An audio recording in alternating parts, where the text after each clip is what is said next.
Hey, you're listening to All Burgundy and Gold Everything, powered by the Urban Sports Scene and Fox Sports Radio 96.9 FM and 1340 AM from Hopewell, Virginia. I'm Glenn. I'm joined by my co-host, George. George, what's up? Ray, Mo, and Wole are out tonight. It's just me and you, George. We got the keys to the castle, baby. What's going on? I'm feeling good. It's good to be on as always. Ready to talk Commanders. Is that momentum? Is that momentum that's residing in the burgundy and gold that I see? It might be. But before we get there, ladies and gentlemen, make sure you subscribe to our podcast on Spotify, iHeartRadio, Apple Podcasts. Just search All Burgundy and Gold Everything. That's with 3 R's. Also, tweet us at ABG_everything and hit us up on IG at ABG_everything. And like our All Burgundy and Gold Facebook page, make sure you subscribe to All Burgundy and Gold Everything YouTube channel as well. It's time for the pregame. George, what do we have on tap? We are going to talk about this Washington defense today because the numbers are in after 3 weeks. And while it may not be historically bad yet, it is setting up to be that way. Just turn this over in your mind, ladies and gentlemen, as I read these off. Washington's faced 96 passing attempts by opposing teams. They are 27th in passer completion percentage allowed.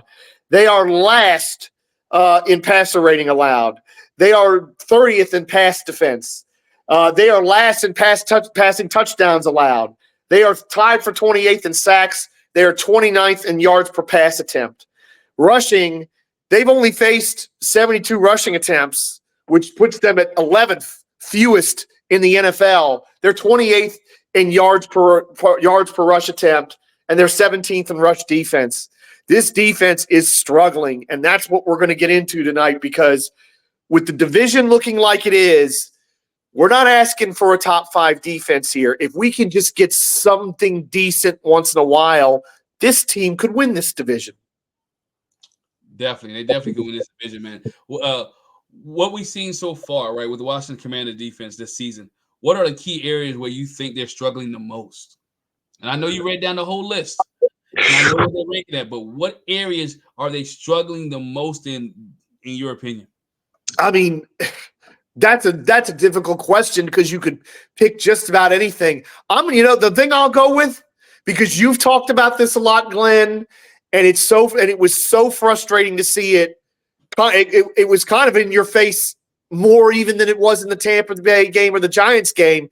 The tackling, it is terrible. You saw Bengal running backs who are not exactly very heralded running through tackles on a regular basis. T. Higgins, just the first game he's played all season, he's been hurt, and he ran through tackles on a couple different occasions. This is a guy that's coming off an injury that was pretty significant. The tackling is just – and, I mean, you can't cure everything with just that, but you could probably cure a good chunk of these problems by just having the first guy there either hold the guy up or get him down so they're just not this yards after contact, because I'd be willing to bet that the people that look at that, because it's kind of an advanced stat, that Washington would probably be near the bottom of the league in terms of yards after contact allowed. Yeah, other thing that too, because I can count in my hand 4 or 5 sacks they could have had if they would have brought quarterbacks down, right? Let's go back to week 1 with Baker Mayfield, where he was in the backfield at least 3 or 4 times, right? Where they had him dead to rights, and he was able to escape and complete passes downfield. We're not to mention Daniel Jones, where they was able to hit him a couple times, but he was able to escape. And this week with Joe Barrows, they was able to get 2 sacks. When you're going into week 3 and Colin Farrell is your sack leader, he's the only person with sacks, right? Yeah, they're tied. They're tied for 28th in sacks. They're tied for 28th in sacks. 28th in sacks, right? Colin Farrell was your only person with sacks until this past week against the Cincinnati Bengals, where they picked up 2 more sacks. It's not good when you have. We'll get to the other players later, but to me, to tackling, they struggle in the tackle aspect, they struggle in the sack aspect, and they stop in the run. We have faced I'm gonna say no-name running backs, but running backs who are not household names. I mean, Rachaad White and Bucky Irving. Bucky Irving's a rookie. Devin Singletary is on his second or third. I think he's on his second, maybe even his third team at this point. Yep. And Chase Brown and Zach Moss. Zach Moss is definitely on at least his second team because I think he was in Buffalo before that, and I'm thinking he might have been somewhere else. And I think Chase Brown was like a day 3 pick for the Bengals. Maybe not this past draft, but the previous one. So you're right. There's no say. We haven't faced Saquon Barkley yet. No, you haven't faced who's threatening an MVP season, as he might be the only thing that's keeping Philadelphia from breaking apart the seams. We haven't faced. Oh gosh, we got some other we haven't faced James Conner. That's this coming week with Arizona. He's a pretty good running back. So you're right. We've not only not faced any really household names at running backs, they've only run 72 times against us. Right. We haven't faced Derrick Henry, which we have in a couple weeks as well. There you go. You go. The Baltimore Ravens. So this defense is in trouble. You got to stop the run. Because everything else builds off of that, and we're going up against quarterbacks. Because one thing you could argue is that Mayfield and Burrow didn't need stellar running games to be successful. Daniel Jones certainly does.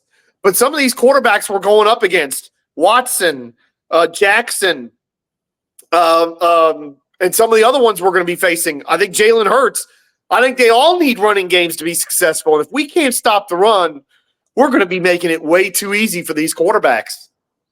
Yeah, way too easy. You have to be able to stop the run. And again, we mentioned earlier, there's 72 rushes. You don't need to run against a team who can't cover. Yeah.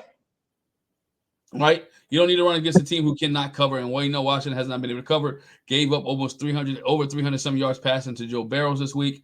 You look at you look at Jamar Chase, 4 catches for 187 catches, for 118 yards. Yep. And not to mention what we all know what Neighbors did to Washington just last week, right? A rookie, right? Neighbors, who at this point is the clear second favorite for the Rookie of the Year. If Jaden Daniels is the favorite, and he is, Malik Neighbors is clearly the second best rookie in the NFL right now. Right.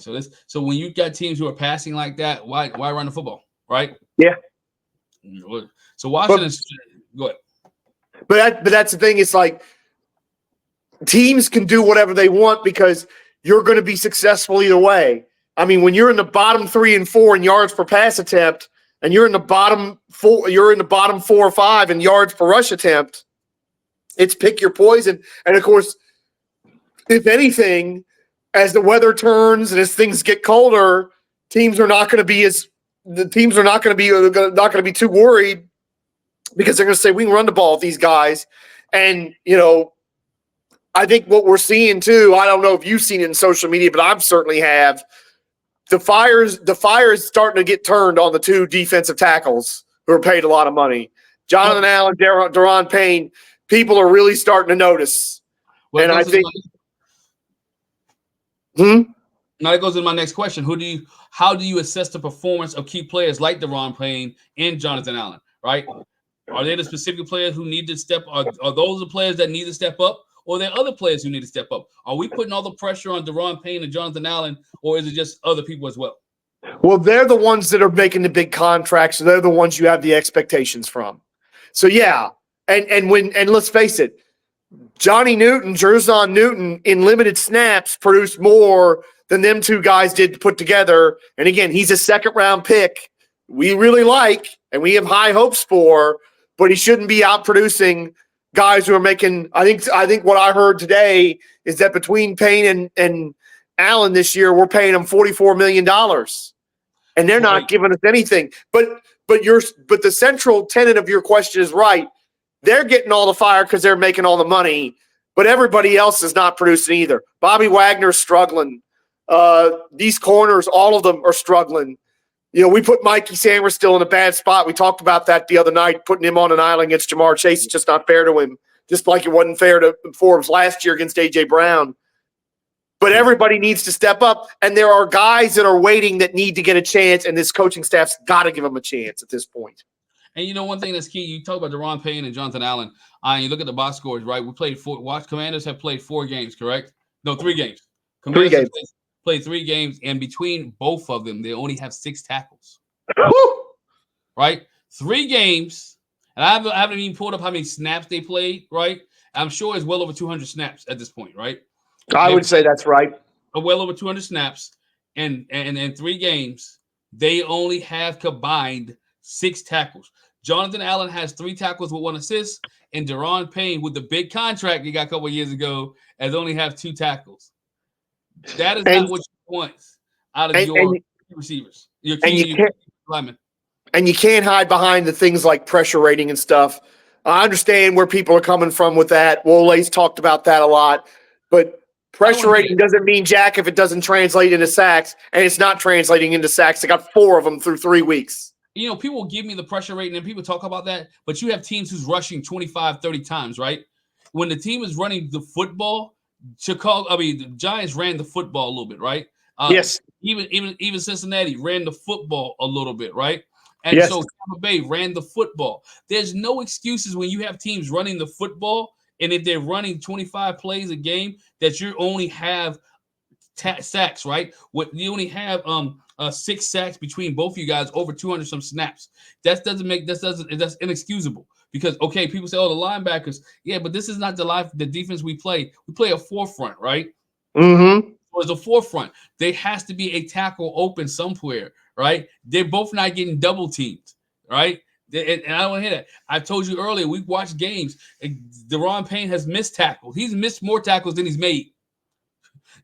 Jonathan Allen has missed. Jonathan Allen asked last week, I believe Candy asked him when somebody asked him, Candy asked him because she said on the pregame, what do you need to do? He said, we need a finish. Guess God dog right, you need a finish. Right? Right. What you mean? You're getting to the quarterback or you're getting to the running back and you're not finishing? You're making too much money not to finish. You're supposed to be a professional. You're supposed to be a star. You're supposed to be the guy, the franchise on the defense. It is what you're making it look like is that instead of trading Montez Sweat, should have traded these 2 dudes. I mean, 4.8 yards a carry. That's what they're giving up. How can you stop anybody when you're giving up nearly 5 yards a rush? That's such a simple thing. That makes things so easy for an offense. What can you do if they turn around and they hand the ball off on first down and it's 2nd and 6 and 2nd and 5? Any offense is going to dominate if they're constantly in 2nd and 6, 2nd and 5 or less, as was often the case against the Bengals. So I mean, it is something because Montez Sweat is producing in Chicago. Chase is not doing that great in New Orleans. But the point absolutely stands. It does look like that we would have been better off saying goodbye to these 2 guys, Allen and Payne. And, I mean, I said it at the start of the season that I thought one of them would be traded after the season. I'm now seeing people saying pretty loudly and pretty confidently they think one of them is going to be traded at the deadline. That's how frustrated they are with these guys. Yeah, I think, and then not only just them, because I don't want to just put it on them, right? And this defense as a whole, and Joe Witt Jr., there's no turnovers. It's been 1 forced fumble, right? 1 forced fumble by this team. There's been no turnovers, right? So only 13 tackles for loss, right? Yep. And so you're looking at, and I'm talking about over 182 snaps for some players, right? Close to 200 snaps, and you have not been able to cause any turnovers, and you have a few tackles for loss. I mean, has there been? I don't think there's been more than 1 or 2 near interceptions that I can think of either. No. It's not as if they're just getting unlucky and the ball's bouncing the wrong way or the guy drops the interception. They're not even causing the ball to really be in danger that much. No. I have the exact numbers. Deron Payne has played 126 snaps. 126 snaps, 2 tackles. 2 tackles. All right. Jonathan Allen has played 128 snaps, right? And he has 3 tackles. Wow. And Jerzon Newton's played probably half that because he didn't play the first week. And what did he have? I think he had 3 tackles on Monday night. Yes. I think. Yeah, Newton has, I'll pull back. I got the stats right here for Newton. Newton has 2 tackles. Well, 4 tackles. Sorry. He had 4 tackles in the game. 1 game he's played.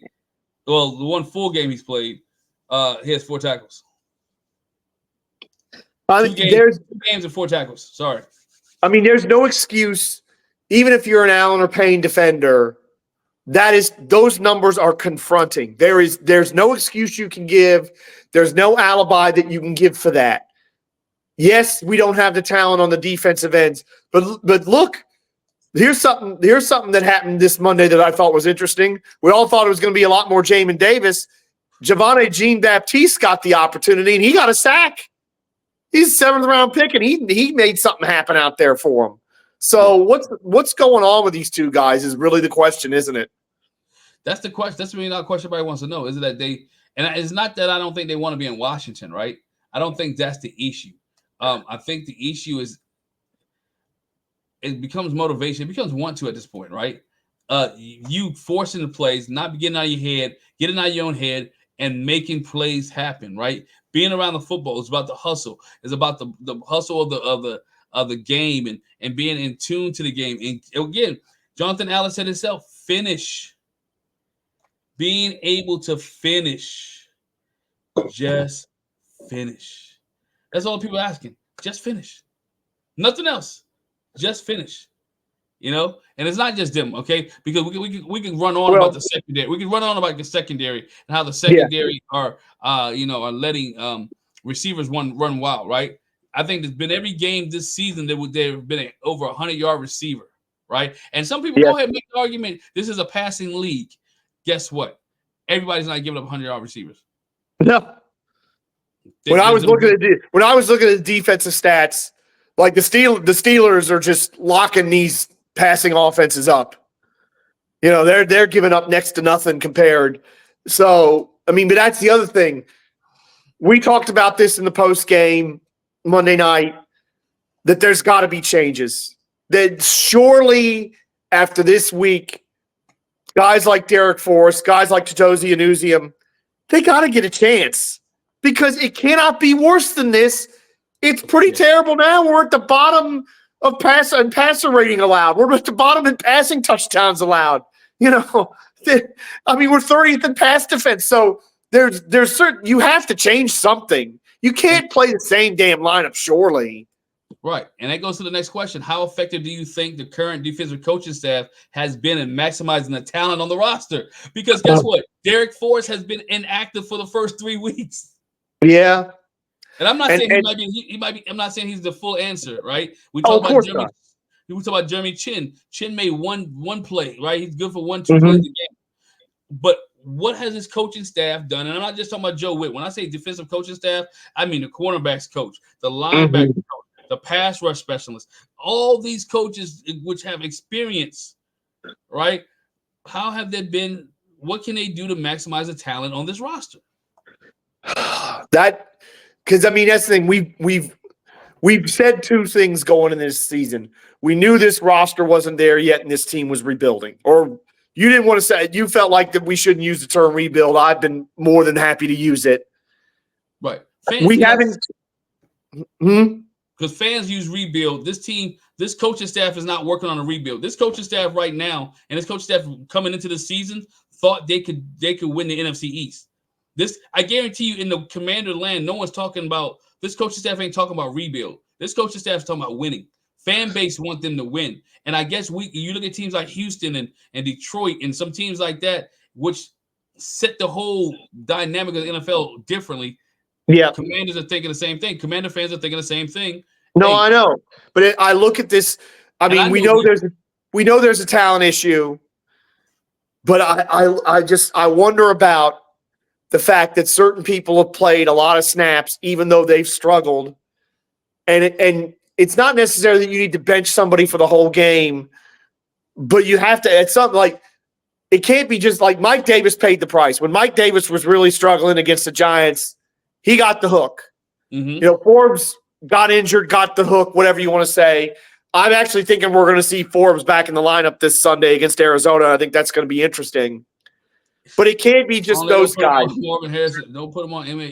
Well, yeah, please don't do that. But it's like, when is St. Juste going to get the hook when he's struggling out there and when he continues to be unable to locate the football and gets burned as a result? Even Mikey Sainristil, granted, we all think he's talented and we all think he's going to be pretty good eventually. but look, we put him in some bad situations on Monday night. But it's like I know at some point you got to go back to these guys. You can't wreck their confidence, but somebody's got to pay the price when the level of play that we're getting is not what either they expected or what is necessary. And that I think if anything else, Tyler Owens, we've talked about him, and we know he's great on special teams. He may not be the full answer, but he's got to get a chance at some point because, again, we are not producing. We gave you the numbers off the top. They're terrible. And Joe Witt's going to have to get creative. And I wonder too, we've been playing, starting every game basically in nickel, right? 5 DBs. Yep. And I'm wondering if we've got to get out of that a little bit just to show something different and to try to maybe throw teams off a little bit for what we're doing, because it's not bothering anybody we faced yet. We've had teams go, doggone Tampa scored on their first possession. I'm pretty sure the Giants scored on their first possession. The Giants scored on their first possession. And the Bengals went right down the field and scored on their first possession. So they're to their defense, this is not just a Dan Quinn or Joe Witt problem. This was a problem under Ron Rivera as well. We remember last year. Oh, absolutely. Scored on absolutely. I think what Monday night has done has made what the defense's performance more urgent. And the fact that, as we talked about before, the rest of this division is kind of in a state where it's up for grabs. Yes, the Eagles are the most talented team, but they could fall apart at any moment because they got locker room issues that are serious. And they scored, and they couldn't manage but one touchdown until the very end of the game against the Saints. This week just gone. We know what the Cowboys' problems are. We know what the Giants' problems are. So it's like Washington has found this quarterback, and this quarterback has announced himself to the entire league. The entire league is talking about Jayden Daniels, and oh my God, isn't Jayden Daniels amazing? And that means some things that I didn't think there was any chance of happening this year could happen, like winning the division, like making the playoffs. So the urgency is there now because we're not asking for much. We just need a little bit better. And if we get a little bit better, then that might take us from, say, 7 or 8 wins to 9 or 10. Yeah, and I think everything's going to flow off this defense. I understand the offense, but guess what? The offense, let's be a realist here. And I know Washington fans listen to us. Let's be a realist. They're not going to score on every drive here on out, right? Every drive. Every score. So eventually that's going to end, right? Even if we're really honest, even on this past Monday night, scoring on every drive almost still cost them the game. Yeah. It had to take Jayden Daniels and Terry McLaurin hitting up, connecting on a 4th and I guess it was 5 to seal the deal. Because let's be honest, Joe Burrows and those guys were going to march down the field, and my feeling, and they were going to score. Yeah. Because this defense had not stopped them. Again, 324 yards from Joe Burrows, 124 yards on rushing on the ground, over 400 yards in a game that you only won by, I believe, 7 points? 5 points, 38-33. Yeah, 5 points. So, again, you can't give up 33 every week and expect to win football games. Yep. Can't give up 33. And let's remember, too, they really didn't the conventional wisdom was, and I was certainly propagating it in the pregame, they got to hold the ball like they did the Monday night against Philadelphia. They only did that on their last scoring drive. Like, their last scoring drive was over 7.5 minutes, and that was clutch. Right. But every other drive was pretty quick because that's how good they were going.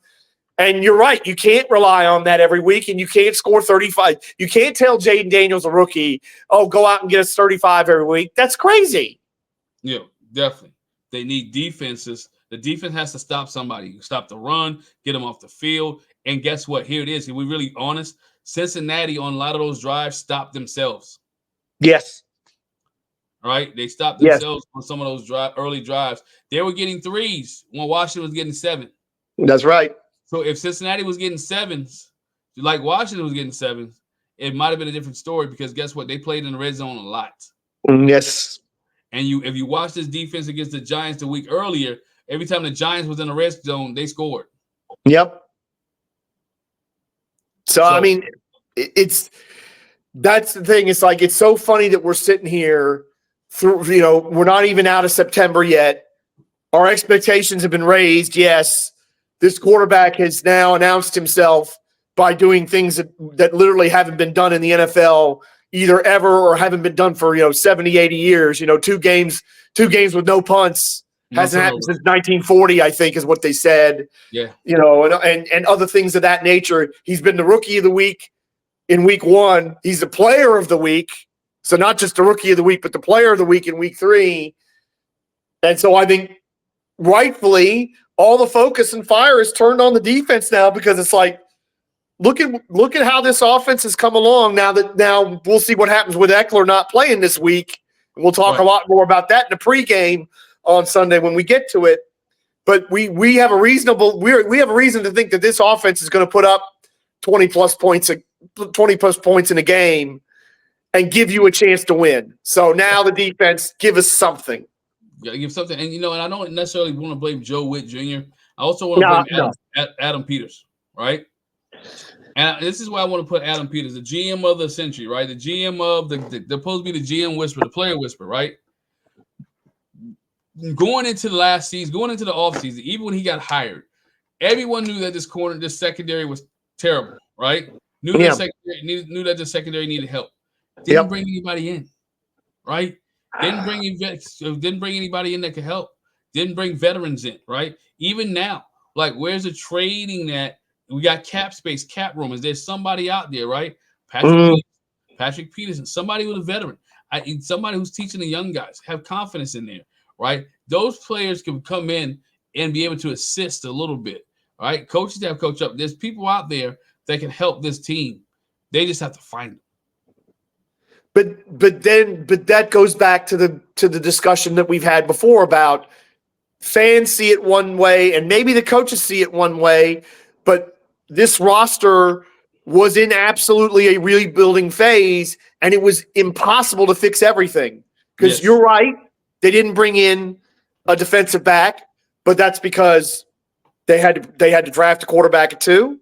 They had to bring in receivers. They had to bring in offensive line, because as bad as the secondary was, the offensive line was probably worse last year. Yes. So I think Adam Peters made choices, and I think he kind of had to make those choices. And I get where you're coming. Your argument is spot on, but my rejoinder is that you just could not undo the last 4 years of terrible drafting and terrible free agency in 1 year.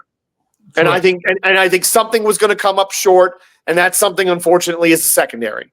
Is the secondary. What goes to our next question tonight? The secondary has faced criticism. What specific improvement do you think are needed in a defensive backfield?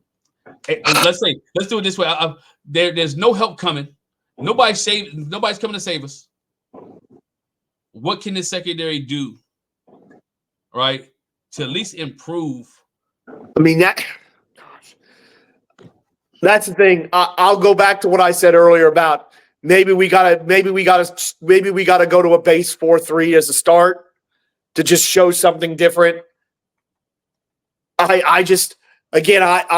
not as au fait with what kind of changes you can make in personnel, because like you say, there's no white knight riding in here. No. We're not getting somebody. We're not trading draft picks to get somebody. And even if we could, let's say there is a corner out there who's disgruntled, wants to get paid, and we want to trade for him and pay him. One corner is going to help a lot, but it can't fix everything. No. So I'm at a bit of a loss, because I don't want to accuse Joe Witt of being inflexible, because I don't know that that's the case. But part of me wonders if that's some of the issue, is that he's not willing to maybe change up how he does things. And that's part of the problem, and it makes it easy to game plan for and easy to solve. That could be the case, and also, like I said, he don't have the talent trying to get his people in. I think with the secondary, with the backfield, defensive backs can do what a secondary can do. Is, again, we talked about earlier, George, be short tacklers, right? Well, that's one. Yes. That's one. Be short tacklers and understand the situation, right? There were some times in the Giant game, even this game, where and this still goes on Joe Witt, where they had Mikey one-on-one with Jamar Chase. Like, where's the safety over top, right? Why are you walking the safety down in passing situations? Because the safety walked down. Joe Barrows knew that it was one-on-one with Jamar Chase, and he burned us. Don't walk your safety down. What for? Your safety should be bracketing Jamar Chase, double teaming Jamar Chase. And that's the thing with Joe Witt in the secondary, knowing who you're playing against and being aggressive. Like I said, this week we'll talk about it in the pregame, but you got Marvin Harrison Jr., right? In a few weeks, hopefully you might have A.J. Brown, right? You have we're lucky, hopefully when Chicago rolls into town, that Caleb Williams and DJ Moore is not on the same page because DJ Moore was a Washington killer last year, right? But he's on the same page with Roma Dunze now. Yeah. So that might be a problem for us. So you want to be able to have – we don't have that clear-cut lockdown corner, right? Don't have that guy. And I will almost say this, that they should have kept – what's my man, the old veteran from last year? Was on Kansas City, won the championship ring. Kendall Fuller. Should have almost kept Kendall Fuller last year. At least Kendall Fuller played. Kendall Fuller was around the football. Kendall Fuller was not getting beat deep. Kendall Fuller was there doing what needed to be done. Even though he was up in age a little bit, he was still making productive plays. Some of the young guys. I can't disagree with that, but of course, that now we're doing the opposite of what we were doing earlier. We were turning all our fire on the defensive tackles and not maybe giving as much of it to the other parts of the team. This is also something there. You know what would help our secondary out a lot is if our front four could get to the quarterback and get the quarterback on the ground. Front four can get a pass rush. You're talking about Colin Farrell, who didn't play last week. Jamin Davis, who's been able to get somewhat of a pass rush, but didn't see that many snaps on this past Monday night. Yeah, which kind of surprised me. I mean, at least we saw something with Giovanni Jean-Baptiste. He produced. But as other people are pointing out, Dorrance Armstrong, granted it was only a 1-year deal, but he was brought in on some pretty significant money. He ain't come anywhere near the quarterback. So some of these pass rush what's up with that? Yeah, guys who came in as pass rush specialists. Do you look at Ryan Kerrigan, who's that pass rush specialist coach? I'm like, what's going on, dog? Like, what are we teaching guys here? What are they getting to? So again, those are some of the things that the backfield and other players need to do. We talk about pass rushing, George. Is it a matter of a technique, scheme, or just personnel? I mean, that's the thing. On paper, we don't have as much talent because Chase Young and Montez Sweat were supremely talented guys. Even if Chase Young didn't produce to the level, they were still supremely talented guys who were game planned for. Other teams absolutely game planned for Sweat and Young and wanted to minimize them because they knew that both of them could have an impact. So we don't have that on the defensive end. That's where you can argue it's personnel. But I would say this: there's still talent there. There's still enough talent there to do something. Cleveland Farrell is a former first-round pick. Dorrance Armstrong was a pretty good player in Dallas. And we might have found something with Javonte Jean-Baptiste in round 7. Yeah. So we ought to be doing better than 4 dadgum sacks in 3 games. Surely we also. Yeah, and 2 of those belong to Colin Farrell. Yeah, who's not going to play this week. I think he's already been listed as out. So, I mean, not that anybody doesn't know this, but I think what the last half hour has shown is that there isn't any section of this defense that isn't a major problem. And it's going to take every bit of the experience and the talent of Dan Quinn, Joe Witt, and these coaches to try to get something out of it. And look, if they were 0-3, I don't think we would be talking about this. We'd be talking about this, but there wouldn't be the urgency because we'd be like, oh, if they're 0-3, they're probably not going anywhere. But they're 2-1, and the rest of the division is a mess. So there is opportunity where I certainly didn't see that there was opportunity before. So it is urgent now. Yeah, definitely urgency. A sense of urgency with this team to be able to get the defense under wraps, right? You got a late bye again, so you can't wait till the bye week, right? You have to wait. You're gonna have to go. You're gonna have to fix it on the go and fix it as you go. And it's giving a true test of Joe Witt being a defensive coordinator for the first time, right? Or being a defensive coordinator here in Washington to see what can he actually do, right? What can you do as a defensive coordinator so you can help this team make at least 1 or 2 stops, right? Keep the Band-Aid on for the rest of the season. Instead of letting it ooze away. right? Because you don't want the Band-Aid to come off, because this is a bend but don't break defense. And nobody wants to say it. I'll say it is a bend but don't break defense. They don't mind giving up yards, just don't give up 7, right? Well, but let's face it, we're not at. I mean, they're 30th in pass defense now and 17th in run defense. I didn't get what their total defense was, but I'm guessing it would be very high 20s. If they could just get to 20th in total defense, that'd be enough. And that's not great, but that's better than where they're at right now. So that's what they have to figure out is, where do we find 7 or 8% more, or whatever it's going to be? Because it's just, again, when I looked at these numbers, I knew they were bad. I didn't realize they were this bad. Bad. They're bad. Before we get to the last question, George, man, I'll ask you this question. Given the team history, right, and current performance, we know they're 2-1, but they haven't played well on the defensive side of the ball. What should fans' realistic expectation from the defense? What's the realistic expectation fans should see from this defense moving forward? Oh gosh, I mean, it's hard to have any good expectations because, with 37 in week 1, 33 in week 2, and the only reason it was less than 33 in week 3. The only reason it was less than 20 in week 2 is that the other team didn't have a kicker. And arguably they still should have won even in spite of that. Right. I would like to think that we could somehow get down to what would be 24 points a game, because if you can ask, we're asking a lot of Jayden Daniels anyway, but if you ask him to score 27, 28 points a game, that is at least somewhat reasonable, as opposed to the last 2 weeks. Hey, to win the game, you can't punt the ball once. You have to actually move the ball down the field every time. Yeah. And he's done it, which is crazy.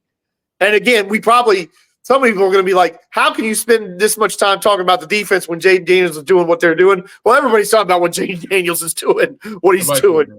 We can't add any. We can't improve upon or add to what anybody else has said when it comes to that. So that's why we're taking a look at this. And I think if we can get to the point where we're giving up, 20 to 24 points a game, that's the best we can hope for. But if we can do that, then we can win almost every week, because that's how good the quarterback is. Yeah. And I think fans got to look at this, take it week by week, right? Yeah. Yeah, absolutely. Let's not project into the next 4-game winning streak. I'm hearing teams say, they can win 4 or 5 games in a row. I saw several tweets like that, looking at the next 5 games, 6 games, saying we can go 5-1 and be 7-2, and it's just like, every time I hear that, I feel like that commercial where they're on the Dr. Pepper and they're on the hype train, and you got to pull the brake and say, "Whoa, stop, slow down, hold the phone," because it's like, how many times has this team been 7-2 since they won the Super Bowl in '91? You can probably count on one hand how many times it's happened, because it's not many. So it's like, calm down. We're trying to win with one of the worst pass defenses in the NFL. It's hard to win 5 out of 6 when that's the case. Right. And when you play in a passing league too, right? Yes. It's to me is a week by week basis. Again, find out what Arizona's game plan for Arizona, scheme for Arizona, find out what Arizona cannot do well and what you can take advantage of, and go week by week. Because guess what? I mentioned earlier, you're not scoring every down. If they go again this week without punting the football, my hat's off to them, right? My hat's off to them. Jayden Daniels, go ahead and get that young fella the rookie of the year. And if they keep doing that, you might want to talk about giving him the MVP, right? Absolutely. Right? Absolutely. So, if they continue to go that trend, but defensively as a fan, my real expectations for them is to see better tackling and to see turnovers. Better tackling and turnovers. Yeah. That's my realistic expectation. I need to see you tackle better and cause some turnovers. Good teams cause turnovers. Yeah, we got 1 in 3 weeks. 1 in 3 weeks, right? 1 in 3 weeks. So, hey, that's my realistic expectation. Hey, But fans, we need to know what your realistic expectation is. If you're watching this on YouTube, drop it in the chat, right? What's your realistic expectation of this defense moving forward? If you're listening on podcast, right, make sure you leave it in your review. Give us a 5-star review, but leave your comment as well, right? Leave your comment as well. If you listen on Spotify, we'll probably put this question on Spotify so you can answer it. But George, final thoughts on this defense before we close out. Oh, look. It's almost, in one sense, it's great that we're talking about this because it means that this team is good enough that we can say, hey, we just need a little bit of improvement here, and then some really terrific things could be within reach. And the other thing I would say is tweet us at ABG_everything, because we want your opinion on this, because this is the big problem right now. This team has improved in special teams. They've made an impact since they got this new kicker. All of a sudden, they're a pretty good special teams. We haven't seen Tress Way in 2 weeks punt, which is unbelievable. And this offense has absolutely taken off under Jaden Daniels. So we really want to hear what your thoughts on this. So yeah, drop it in the comments on YouTube. Tweet us at ABG_everything, because this is the conundrum for Washington fans and for this coaching staff right now, is just how do we get out of this hole with the defense that we're in? Yeah, and it's kind of like baseball with me. You got to keep playing, keep swinging until you start getting numbers, right? They got to keep moving, keep dialing up pressure, keep dialing up defense, and let these guys start building more confidence. And I think what wins bring confidence. And so since they want to win, get 2-game winning streak, there will be a confident team that we see going into Arizona. We'll talk more about Arizona in the pregame. You catch the pregame this Sunday afternoon around at 3 o'clock for the Arizona Cardinals. You can check it on YouTube, IG, Facebook as well. Confidence is the key. Confidence is the key. We'll see. But hey, before we get out of here, make sure you subscribe to our podcast on Spotify, iHeartRadio, and Apple Podcasts. Just search All Burgundy and Gold Everything. Also tweet us at ABG_everything. Hit us up on IG at ABG_everything. Like our All Burgundy Gold Facebook page. And again, if you're watching on YouTube, hit the subscribe button and that bell notification. You've been listening to All Burgundy and Gold Everything, powered by the Urban Sports Scene and Fox Sports Radio 96.9 FM and 1340 AM in Hopewell, Virginia for ages. Ladies and gentlemen, good night. You dig. Deuces.